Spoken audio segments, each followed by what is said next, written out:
Italy থেকে Eurofighter typhoon, চীন থেকে জে-10C এবং পাকিস্তান থেকে JF-17 যুদ্ধ বিমান কিনা হবে। পাশাপাশি তুরস্ক থেকে তৈরি 129 অ্যাটাক হেলিকপ্টার যোগ করা হবে, দায়িত্বশীলরা জানিয়েছে।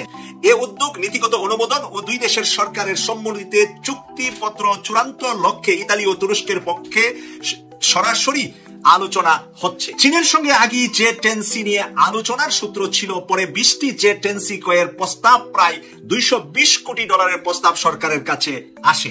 তাছাড়া পাকিস্তানের কাছ থেকে 16টি JF-17 যুদ্ধ বিমানের জন্য প্রায় $720 মিলিয়ন খরচ করা হয়েছে। দায়িত্বশীল কর্মকর্তারা বলছেন, পাক ভারত চীন ভারত সীমান্ত চলমান উত্তেজনা, অরুণাচল প্রদেশ, মণিপুর ও মায়ানমার সংকট বিবেচনায় বিমান বাহিনীকে আধুনিকরণ জরুরি। সামরিক সক্ষমতা শক্তিশালী করাই এখন সরকারি অগ্রাধিকার। গত কয়েক বছরে আধুনিকায়নে পিছিয়ে পড়েছে বাংলাদেশ। ইউরোফাইটার টাইফুন, জে-10C, JF-17 ও T-129 যুগ হলে বিমান বাহিনীর বহর ও অপারেশনের সুযোগ বৃদ্ধি পাবে। এটি দেশের আকাশ প্রতিরক্ষা ও সার্বভৌমত্ব রক্ষার মতো জাতীয় স্বার্থে গুরুত্বপূর্ণ ভূমিকা পালন করবে। ডক্টর মোহাম্মদ ইউনূসের খেলা মাত্র শুরু হতে একটু সময় লেগেছে, আমরা জানতে আর একটু সময় লেগেছে। ডক্টর মোহাম্মদ ইউনূস তলে তলে কি করছেন বাংলাদেশের জন্য। উনি চলে যাওয়ার পরে 5 বছর পরে, 10 বছর পরে, উনার মৃত্যুর পরে আমরা উনার কবরের পারে গিয়ে সেলুট জানাবো যে এই বাংলাকে দক্ষিণ পূর্ব এশিয়ার মাঝখানে একটি শক্তিশালী বাংলাদেশ গঠনের জন্য যে উনার কি ভূমিকা, তা আজকে প্রকাশিত হলেও বাস্তবায়ন হতে আমাদের আরো 2-3 বছর সময় লাগবে। এই 2-3 বছর পরে যেই সরকারি বাংলাদেশে থাকুক, তারা এমন শক্তিশালী সরকার হবে বাংলাদেশে, আশেপাশে দেশগুলা আসা আর যাওয়ার পথে শুধু সেলুট মারবে এভাবে। কারণ বাংলাদেশকে সেলুট মারার অবস্থায়, বাংলাদেশকে ধারণ করার ক্ষমতায় নিয়ে ওই পর্যায়ে রেখেই ডক্টর মোহাম্মদ ইউনূস বিদায় নিবে। কারণ পাশের দেশকে বুড়ো আঙ্গুল দেখিয়ে উনি শুরুতেই বলেছিলেন, আমার দেশের ভিতরে যদি আপনারা ঝামেলা করেন, আপনাদের 7 সিস্টার শান্তিতে থাকবে না। ওই কথাটা মাঝখানে একটু ঢিলে পড়ে গিয়েছিল বলে আমরা মনে করেছিলাম, কিন্তু আজকের প্রকাশিত 4টি দেশ থেকে শক্তিশালী যুদ্ধ বিমান, যুদ্ধের হেলিকপ্টার সহ শক্তিশালী চায়নার যেই অস্ত্র দিয়ে ভারতকে খান খান করে দিয়েছিল পাকিস্তান, 5টি ভারতের পাওয়ারফুল হেলিকপ্টার যুদ্ধের বিমান ধ্বংস করে দিয়েছিলেন পাকিস্তান, সেই চায়নার কাছ থেকে আমরা সেই অস্ত্রগুলাই কিনতেছি বাংলাদেশের জন্য। তাহলে পাকিস্তান থেকেও আমরা কম পিছিয়ে থাকবো না, আমরা ভারত থেকে অনেক দূর বেশি এগিয়ে যাব। কারণ আমাদের বন্ধু দেশ এখন চায়না, আমাদের বন্ধু হয়েছেন এখন নতুন করে ইতালি, তুরস্ক আমাদের পুরাতন বন্ধু দেশ, পাকিস্তান আমাদের পুরাতন মুসলিম বন্ধু দেশ। তাই তুরস্ক, পাকিস্তান এই দুইটা দেশ আমাদেরকে, বাংলাদেশকে শক্তিশালী করছেন। তৃতীয় বৃহত্তম এই দেশটিকে লেভেল, পৃথিবীর লেভেলে, অর্থনৈতিক লেভেলে আমরা আছি 3য় স্থানে। এই 3য় স্থানের দেশটিকে স্বনির্ভর একটি শক্তিশালী দেশ এখানে যদি তৈরি করা হয়, তাহলে ভারত সহ, মায়ানমার সহ অন্যান্য দেশগুলা সবসময় বাংলাদেশকে মূল্যায়ন করতে বাধ্য হবে। আজকে বাংলাদেশের উপর যেরকম রাজনীতি চাপিয়ে দেওয়া হয়, আমাদের সন্তানরা যেরকম পাশের দেশের খুনিদের হাতে খুন হয়, আমাদের বর্ডারে যেরকম ফেলানির মতন অনেকে টাঙ্গিয়ে রাখে, এই অবস্থাগুলা আর করার সুযোগ থাকবে না। পাশাপাশি বাংলাদেশের এই অবস্থায় যখন যাবে, আন্তর্জাতিক মানের পর্যটন আর আন্তর্জাতিক মানের শিল্প কলকারখানা বাংলাদেশে গড়ে উঠবে, যে এই বাংলাদেশ শক্তিশালী বাংলাদেশ, এই বাংলাদেশের ভিতরে তারা যে বিনিয়োগ করবে, বিনিয়োগগুলা অন্য কোনো দেশ এসে নষ্ট করে দিতে পারবে না। তাই অর্থনৈতিকভাবে স্বাবলম্বী হতে হলে অবশ্যই আমাদেরকে যুদ্ধের সরঞ্জামাদি শক্তিশালী থাকতে হবে। পাশাপাশি শক্তিশালী চরিত্রবান মেধাবী আমাদের সোলজারও তৈরি করতে হবে। তাই আমরা চরিত্রবান মেধাবী সোলজার তৈরির একটা দৃশ্যপট আজকের বাংলাদেশে আমরা কিন্তু দেখতে পাচ্ছি। যারা শেখ হাসিনার সাথে থেকে অন্যায় খুন খারাপি জুলুমের সাথে জড়িত হয়েছিল, তাদের বিচারটাও ডক্টর মোহাম্মদ ইউনূস শুরু করেছেন। শেষ করতে পারবেন কি পারবেন না, আর যদি উনি শেষ করতে নাও পারেন, পরবর্তী যে সরকার আসবে তারা যদি কন্টিনিউ এটা শেষ না করেন, তাহলে পরের সরকার দায়ী হবেন 18 কোটি মানুষের সামনে। তাই পরের সরকারেরও কোনো উপায় থাকবে না। এই কন্টিনিউ প্রসেস, এই অডিও ভিডিও সরাসরি উপস্থাপন করেছেন তাজুল ইসলাম আদালতে। যারা অপরাধী তাদের ভিডিও ক্যামেরা তাদেরকেই দেখানো হবে আদালতের সামনে। তাই তারা অস্বীকার করার মতন আর কোনো সুযোগ তাদের হাতে নাই। তাই বাংলাদেশকে সুন্দর বাংলাদেশ গড়ার জন্য যে মহাপরিকল্পনা এটেছে ডক্টর মোহাম্মদ ইউনূস, ডক্টর মোহাম্মদ ইউনূসকে সর্বশেষ একটি সেলুট দিয়ে বিদায় নিলাম। আজকে একটা ভালো সংবাদ দিয়ে শুরু করি। আপনারা নিশ্চয় জেনেছেন, গতকাল চাকসু নির্বাচন অনুষ্ঠিত হয়েছে। ঢাকা বিশ্ববিদ্যালয় কেন্দ্রীয় ছাত্র সংসদ নির্বাচন, জাহাঙ্গীরনগর বিশ্ববিদ্যালয় কেন্দ্রীয় ছাত্র সংসদ নির্বাচন এবং 3য় পর্যায়ে এসে গণ বিশ্ববিদ্যালয় সাভার কেন্দ্রীয় ছাত্র সংসদ নির্বাচন। এই 3টি নির্বাচনে ছাত্র শিবির ভূমিধস বিজয় অর্জন করেছে এবং এইখানে ছাত্র শিবিরের কাছে ছাত্র দল এবং অন্যান্য প্যানেল তারা অনেকটা হেসাক লাইটের কাছে মোমের আলো যেমন ঠিক সেরকম নিষ্প্রভ, একেবারে ম্লান, তারা কোনো পাত্তাই পায়নি। ডাকসু নির্বাচনে হেরে যাবার পরে ছাত্র দল এখনো অবধি আমরা যদি লক্ষ্য করে থাকি তাহলে দেখবো যে এখন পর্যন্ত তারা কিন্তু ওই পরাজয়ের গ্লানি ভুলতে পারেনি, যার কারণে তারা একের পর এক সেখানে একটা আলাপ, একটা বয়ান কিন্তু তারা জারি রাখার চেষ্টা করছে। মাঠে তারা এই আলাপটা বাঁচিয়ে রাখার, জিয়ে রাখার চেষ্টা করছে। কখনো বলছে সেখানে ফল জালিয়াতি করা হয়েছে, কখনো বলছে ব্যালট পেপার নীলক্ষেত থেকে ছাপানো হয়েছে। হতেই পারে, ব্যালট পেপার তো নীলক্ষেত থেকে ছাপানো কোনো দোষের কিছু নয়। দেখতে হবে এই ব্যালট পেপার নীলক্ষেত থেকে ছাপানোর পরে সেটা লিক আউট হয়েছে কিনা। লিক আউট হয়নি, এটি তো আপনারা বলছেন না, এটি কিন্তু ছাত্রদল বলে নেই লিক আউট হয়েছে। মেন কথা যেখান থেকে ছাপানো সেটি চরম গোপনীয়তা রক্ষা করে ছাপানো হবে। এই আলাপ ছাড়ার পরে জাহাঙ্গীরনগর বিশ্ববিদ্যালয়ে আমরা দেখলাম কয়েকটি হাস্যকর কিছু কথাবার্তা। যেমন এই সবচেয়ে হাস্যকর যেটা, এটা হচ্ছে যে একজন জামাত সমর্থিত নেতার প্রেস থেকে জাহাঙ্গীরনগর বিশ্ববিদ্যালয়ের ব্যালট পেপার ছাপানো হয়েছে।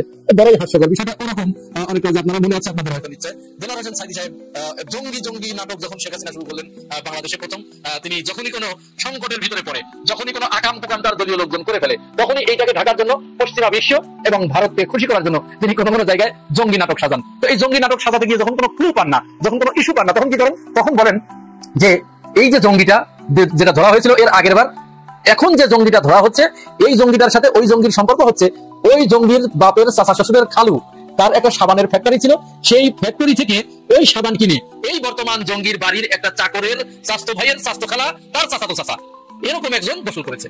সুতরাং এই লোকের সাথে ওই লোকের জঙ্গি কানেকশন থাকাটা অসম্ভব কিছু নয়। এরকম শেখ হাসিনা কিন্তু ঠিক এরকম লিঙ্ক আপটা এরকম করেছে। ওই সময় আমরা হেসেছি, প্রচুর হেসেছি, মানুষও হেসেছে। আর মানুষের হাসতে হাসতে কবে যেন মানুষের ভিতরে ক্ষোভ এবং ঘৃণা এমন পর্যায়ে তৈরি হয়েছিল যে অনু অনু অনু অনু করে জমতে জমতে অবশেষে 5 আগস্টে সেটি মহা বিস্ফোরণ ঘটেছে, পারমাণবিক বিস্ফোরণ।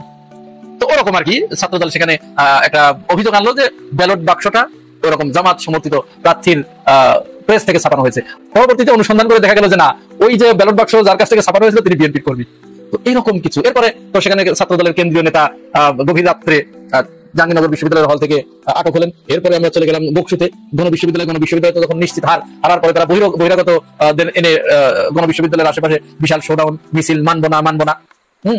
এরপরে ওইটার রেশ কাটতে না কাটতে এই গতকাল চট্টগ্রাম বিশ্ববিদ্যালয়ের ছাত্র সংসদ নির্বাচন অনুষ্ঠিত হলো।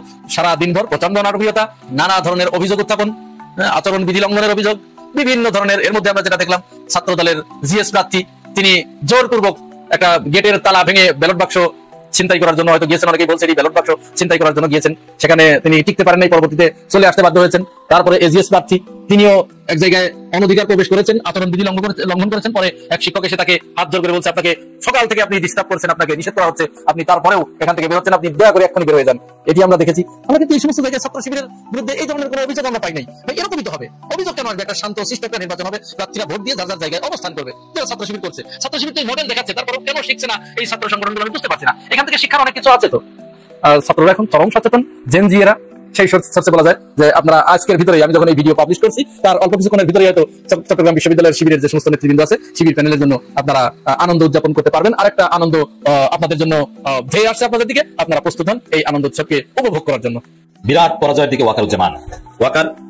ওয়াকারুজ্জামানের অবস্থা হচ্ছে তৈলাক্ত বাসের মতো, একটু ওঠেন আবার নামেন, একটু ওঠেন আবার নামেন।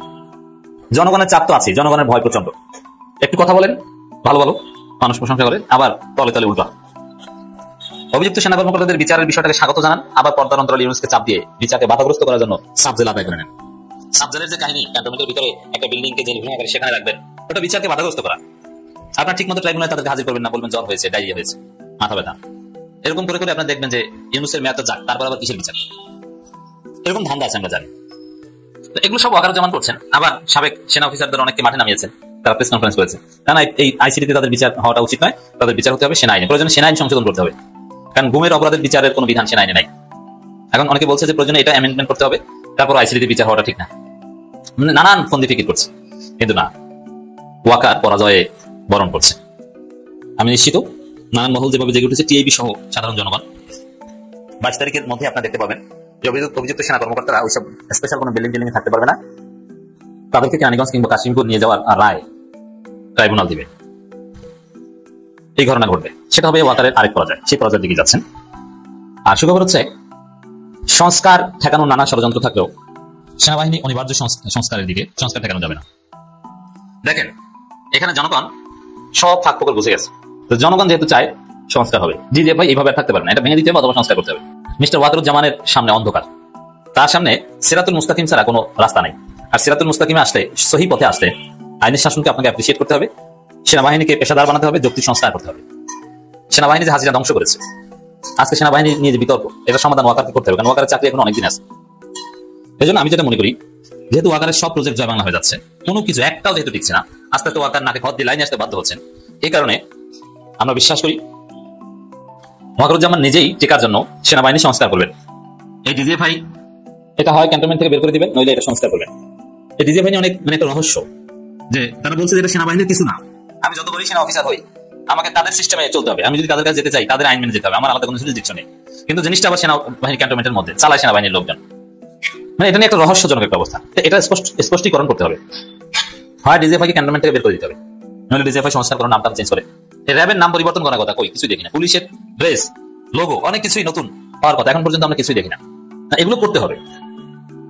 সেনাবাহিনী সংস্কার, পুলিশ সংস্কার, র্যাব বাতিলকরণ বা এই ধরনের মেসিভ সংস্কার ছাড়া আপনি নিশ্চিত থাকেন বাংলাদেশে কোনো নির্বাচন হবে না। বাংলাদেশে এগুলো সংস্কার ছাড়া যদি কোনো পাতানো নির্বাচন করা হয়, তাহলে বাংলাদেশে আরেকটা বিপ্লব হবে, এটা অনিবার্য। অতএব ওয়াকার সঠিক সময় সঠিক সিদ্ধান্ত নিয়ে হয় সেনাবাহিনী সংস্কার করবেন, নইলে আরেকটা বিপ্লব অনিবার্য, যে বিপ্লবের মধ্যে দিয়ে সেনাবাহিনী সংস্কার হবে। কোন সেনাবাহিনী, কোন ডিজিএফআই আর জনগণের উপর কোনো নির্যাতন করতে পারবে না, ন্যায়ের পক্ষে থাকতে বাধ্য হবে। এটা আমরা নিশ্চিত বলতে পারি। সেটা আলাদা আরেকটা বিপ্লবের মাধ্যমে হোক, আর এই ওয়াকারুজ্জামান